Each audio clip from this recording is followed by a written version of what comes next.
did Disney animators make a little girl's dream come true? Let us see, shall we? Listen in with Lindsey. But before we get into it, I am asking for a huge favor. All you have to do is like, share, and subscribe so you're always up to date on all the fun. If you feel ever so inclined, you can even leave a little comment-a-roni. It really helps my channel grow so I can keep making wonderful, great, amazing content like this for you. So I found an old LA Times article that was published on October 22nd, 1993. It was called 2-Year-Old Girl Lives On in Mermaid. Television, Disney animators introduce a new character based on Gabriella Angelina Bommino, who died of leukemia last year. So they're talking about 1992. Gabriella was a huge fan of The Little Mermaid. Everyone knew her to watch the 1989 animated classic over and over again and sing the songs over and over again. But sadly, little Gabriella lost her battle to cancer.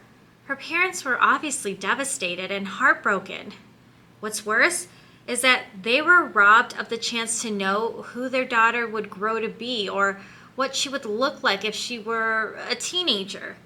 Elsewhere, there was a Disney team developing a new character for the cartoon series The Little Mermaid. All they knew at the time is that they wanted to create a character that was hearing impaired. The Little Mermaid series writer and producer Patsy Cameron told the LA Times, "We didn't have a name or a face for the character." And when we heard about Gabriella, it all fit together. So, how did Disney animators make a little girl's dream come true? Well, they introduced a brand new mermaid to the Little Mermaid series, named Gabriella, in honor of Gabriella Angelina Bommino. Disney animators imagined what this little girl would have looked like as a teenager and animated Gabriella the mermaid in, her likeness. Gabriella Angelina Bommino would live on in her family's hearts and also a friend to her favorite character, Ariel. Guys, honestly, that is one of the most touching stories I have heard. I love when people are honored and remembered in real and meaningful ways like this. Good job, Disney. I sincerely mean it. That is one of the best stories I've heard in a while. So it's just a good way to honor Gabriella's memory. But now let's get on to the character Gabriella. But before we do, let's listen to a quick word from our sponsors. This episode is sponsored by Gigi and the Giggle Stamp. Get ready to dance, laugh, and sing along with Gigi, the lovable character who's bringing joy to children everywhere. Her brand new song, Gigi and the Giggle Stamp, is out now, and it's guaranteed to bring smiles, giggles, and a whole lot of fun to your little ones. Whether it's playtime, learning, or just winding down, Gigi's catchy tunes and playful energy will fill your home with happiness. Want to be a part of something magical? Head over to gigiandthegigglestamp.com to listen to her latest song and support Gigi's upcoming projects. Let's make learning through music an adventure. Listen now and support future giggles at gigiandthegigglestamp.com. Thanks so much. Gabriella, the character, is a super cool mermaid who lives just outside of Atlantica. She, unlike Ariel's green mermaid tail, has a pink mermaid tail. Gabriella is described as a Latina mermaid with green eyes and brown hair. She is deaf and can read lips and communicates exclusively through American Sign Language with her interpreter friend, Ollie the octopus. They sometimes visit Atlantica and quickly become friends with Ariel, Sebastian the crab, and Flounder the fish. Gabriella shows up in 2 Little Mermaid the series episodes, Wish Upon a Starfish and Ariel's Treasures. In Wish Upon a Starfish, a storm is a-brewin'. The tides are high and the skies are rumbling. We see a beautiful ballerina musical figurine in the windowsill of a seaside cabin, when suddenly the tide breaks through the glass window and pulls the ballerina figurine into the ocean. Under the sea, we find Ariel in her treasure trove playing around with all of her thingamabobs and whatchamacallits. She's laughing, having a good old time, twirling flounder about. Sebastian comes in saying, Ariel, I hope you're studying your crab philosophy. Why does she need to know crab philosophy? I don't know. Maybe it's because Sebastian is her teacher? That must be it. Anyways, he hears the laughter and thinks, oh, she must be enjoying her crab philosophy, right? Wrong. She's still twirling flounder on an umbrella and dreaming about the world above. Sebastian is, shall we say, crabby and says, Psst, what's so great about the world up there? Right now they are having a storm. A storm? Ariel gets excited. You see, a storm is the best time to collect whatchamacallits and thingamabobs. Ariel is so excited. She swims straight to the top and finds the ballerina musical figurine. It's just out of reach. Ariel swims until she finally is able to reach it. But the current is still super strong and swallows Ariel, Flounder the fish, and Sebastian the crab. The next morning, they wake up washed up on the shore. And as they realize what happened, Ariel spots the ballerina figurine and marvels at her newest possession. She calls it a twirl-a-majig. She spins the knob and the ballerina spins and twirls. Ariel can't believe how beautiful the ballerina is, and one day she will be able to dance just like the beautiful ballerina. They hear piano music coming from the nearby seaside cabin, and Ariel sends Sebastian to spy on the human dancer. Against his better judgment, Sebastian climbs through the window and is confronted by a cat who ends up chasing him. Sebastian the crab runs inside the piano and eventually escapes the silly cat. The piano music plays on, and the real live human ballerina dances all the way onto the deck. I'm talking high-level ballerina jumps, hops, twirls, pliés. You get what I'm saying, right? This isn't just your basic ballerina, and Ariel is even more mesmerized than before. I mean, think about it. Ariel liked the ballerina figurine's musical movements, but seeing an actual ballerina dance to the backdrop of soft and calming piano melody. And this ballerina is graceful, okay? But Ariel gets sad. Sebastian and Flounder ask her what's wrong, and she says that she has one tail and not two. She'll never be able to dance like the ballerina. Well, way to state the obvious, Ariel. But guys, she's really sad. It's just really getting to her. I mean, duh, it's Ariel. She sleeps, dreams, and breathes wanting to be human. So we're back under the sea, and Ariel is holding on to her twirl-a-majig. You know, the ballerina figurine.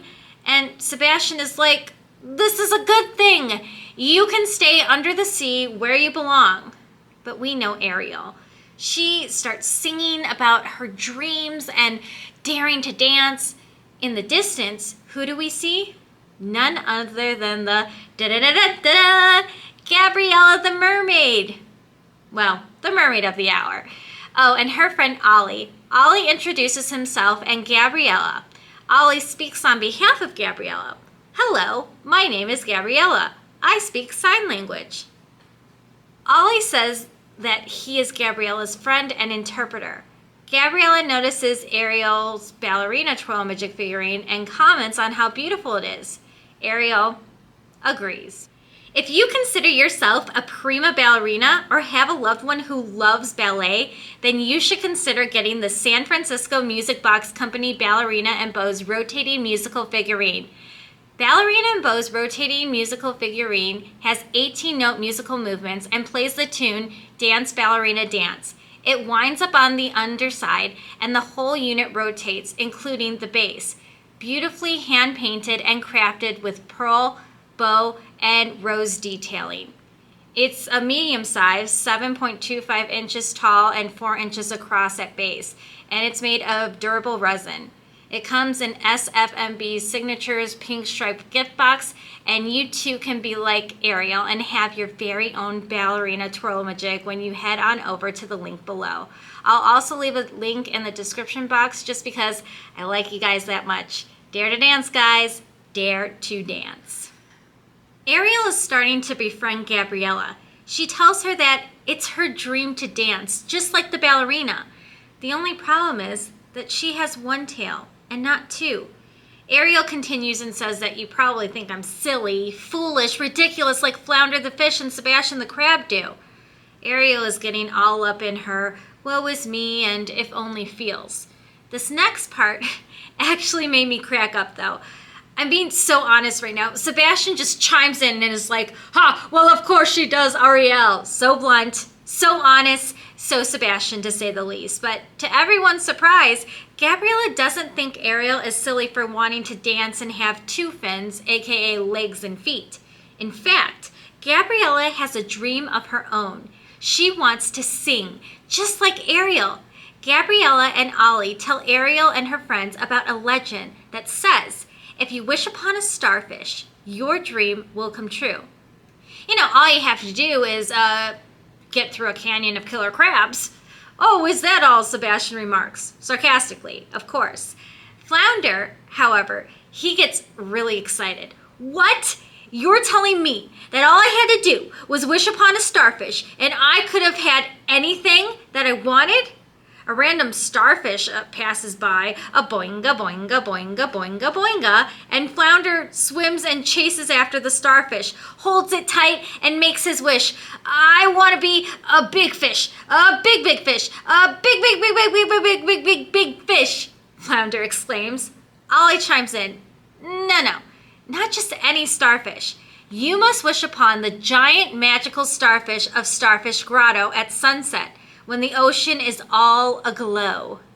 To get there, you have to swim through fearful forests to the Cave of Terrors, then get past Killer Crab Canyon. That one got Sebastian shaking in his crab shell. Ollie and Gabriella invite Ariel, Flounder, and Sebastian to come with them on their journey so everyone can make their wish. On the way, Gabriella shows Ariel some sign language. Oh, that's super nice. I actually think that's cute.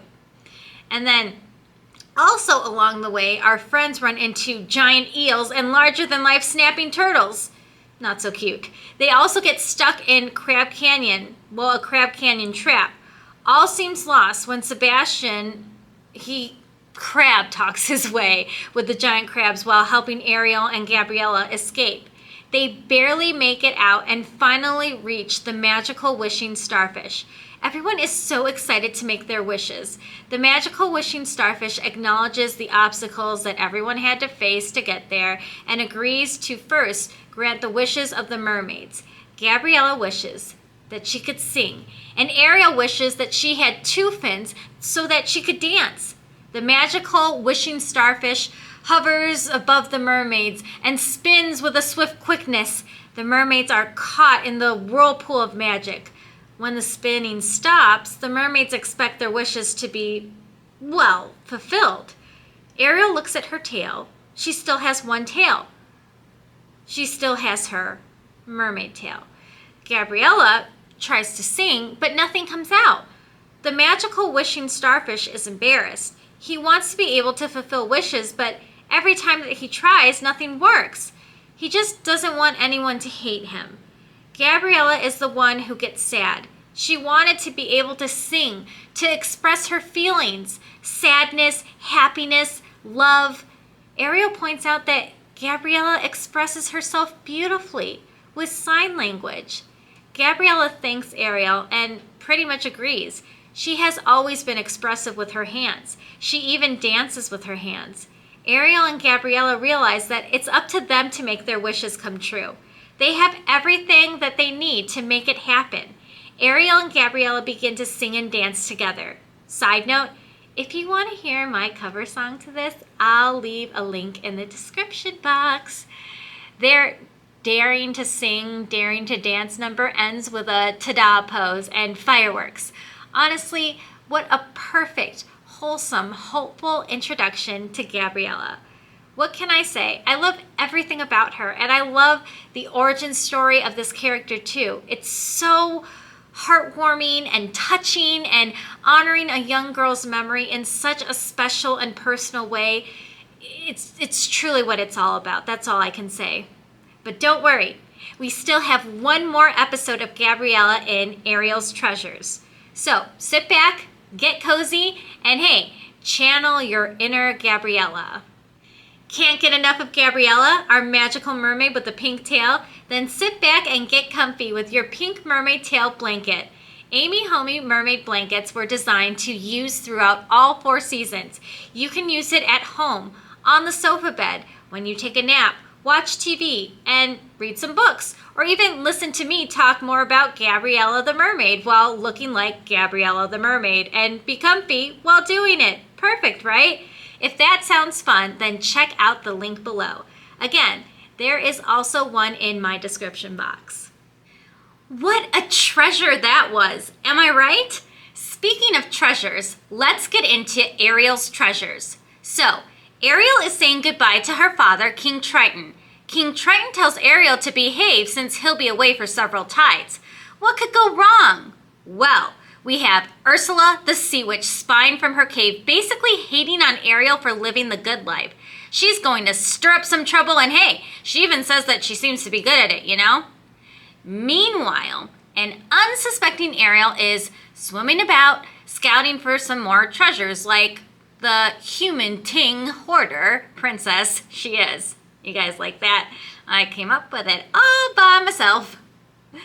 Above water, on a boat, we see, oh my, it's Prince Eric playing fetch with his dog Max. Aw, so nice. Then Louis, the chef, you know who I'm talking about, right? From The Little Mermaid, the movie? Mr. Le Poisson, hee hee hee, ha ha ha, himself is cooking, slipping on things, having batter fall on top of his head, and dropping perfectly good whisks into the ocean.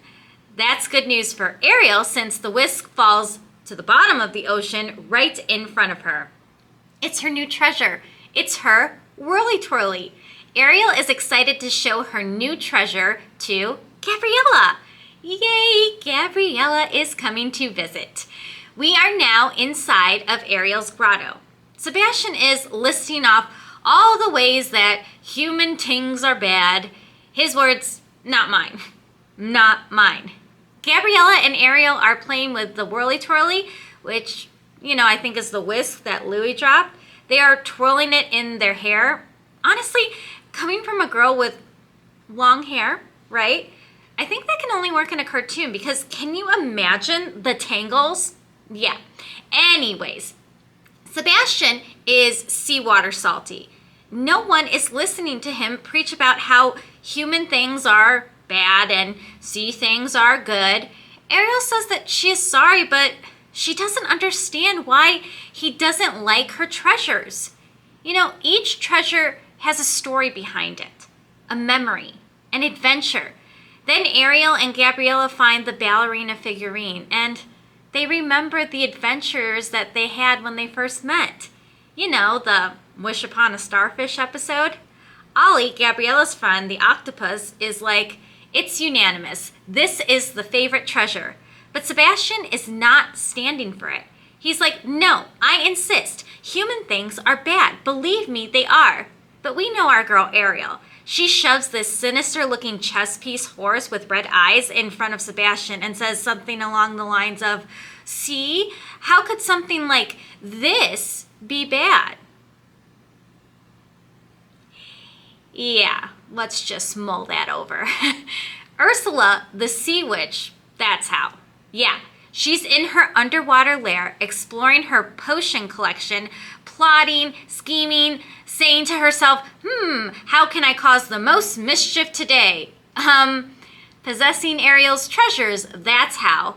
Evil, just pure evil. First, it's the Whirly Twirly. Sebastian has finally calmed down and started thinking about lunch when suddenly everyone in Ariel's cave has realized that the Whirly Twirly has come to life. At this point, they don't know why. They don't know that Ursula is casting spells from her cave. It's spinning so fast that it has turned into this giant whirlpool, leaving Ariel's cave. Ariel and Gabriella swim after it, hoping that, they can stop it. However, they just get sucked in, spun around a bit before the Whirly Twirly, and I mean Whirly Twirly, spits them back out. Flotsam and Jetsam, Ursula's sidekicks, spy on Ariel and her friends.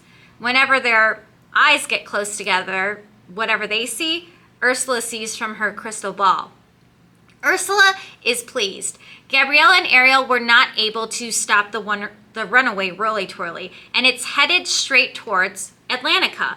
Ursula is the only one that can stop this. She causes the problem so she can fix it and become the hero, nay, the queen, while Triton is away. And, so Ursula would save the day. The mer people of Atlantica will be so grateful that they will make Ursula their queen. That's her whole plan. So she's in and Triton is out. That is Ursula's grand plan that she's been plotting and scheming about. So the whirly-twirly has made it to Atlantica, and it's mayhem. I tell you, mayhem. Ariel and Gabriella are worried. A dark cloud of purple is looming. What is everyone to do? Enter Ursula to enact her foil-proof plan. She says, "Fear not, people of Atlantica. I'll save you, if and only if you make me your queen once I do." What are these people to say? They're like, fine, anything, just get rid of that thing. Ariel has had enough. She and Gabriella start to pull out some seaweed plants from the bottom of the ocean. So they get the seaweed tangled in the whirly-twirly, and suddenly Ursula's curse is broken. The whirly-twirly isn't crazy and out of control anymore, but just a normal, regular whirly-twirly, and Ursula is visibly outsmarted and upset. Ariel says, "Thank you, Sea Witch, but we don't need your help anymore." Ursula plays it off and says, "No worries, but if something else pops up, I'll be around." Once she is out of earshot, she says that she will make sure that there will be more problems. Gasp, it's not over. Not for Ursula. Ariel is sensing that something is not right. The whirly-twirly had this purple stuff around it. She suspects that the Sea Witch is placing magical spells on all of her stuff, which, as we know, she is. But Ariel has a plan. She is going to move all of her stuff outside of her grotto so the Sea Witch won't know where it is. But little does Ariel know, she just made things a whole lot easier on Ursula, who casts her magic spells on Ariel's treasures all at once. So then everyone tries to stop it, but honestly, it's really no use. The treasures are all making their way towards Atlantica. Ariel has Gabriella and Ollie swim ahead to warn the people of Atlantica, while she, Flounder the fish, and Sebastian the crab try to find a way to, break this spell. They make their way towards Ursula's lair. Inside, Ariel finds a worm hiding inside a seashell, who confirms that Ursula is planning to stop her own spells so that the people of Atlantica will make her queen. Ariel then says, very sneaky indeed, as she spots some familiar potions. They are the same potions that Ursula had when she tried to stop the whirly-twirly. The worm warns Ariel to be careful. If she drops one of those potions, it could be very dangerous. Ariel swims off with Sebastian, Flounder, and the antidotal potion when they come face to face with one of Ariel's treasures, the scary chess piece horse that I was telling you guys about earlier. Yeah, the one with the red eyes? Yeah, that's the one. So Ariel throws the potion onto the horse and the spell is broken. On the chess piece horse, at least, because everything else is still headed towards Atlantica. So now that they have confirmed that everything is working, it's on to Atlantica to save the day. As soon as Ariel and Sebastian and Flounder arrive in Atlantica, they meet up with Gabriella and Ollie, and it's pure chaos again, and it's as Ursula wanted. Ariel's treasures plus Ursula's spell is causing some real damage. Yet Ariel is conflicted. If she throws the potion onto her treasures, they will be destroyed, and all of the mementos that Ariel had collected over the years will be gone. Ariel looks at Ursula, about to throw the potion, and makes a snap decision. Ariel throws the potion onto her treasures and breaks the spell. The Sea Witch swims away, angry and defeated. But the best part of all of this is that Ariel has realized what her real treasures are. Her friends, and the times that they've shared together. everyone remembers the good times that they have had and swim off to, I guess make more awesome memories together. And guys, I can't think of a more perfect ending. What do you guys think of Gabriella? Isn't she just, the greatest? I think so. And the whole origin story of this character is truly, truly touching. Well, that's all I have to say about Gabriella. If you do like my content, then don't forget to like, share, and subscribe. And I'll see you next time for some more Listen In with Lindsey fun. Thanks. Bye. Listen in with Lindsey.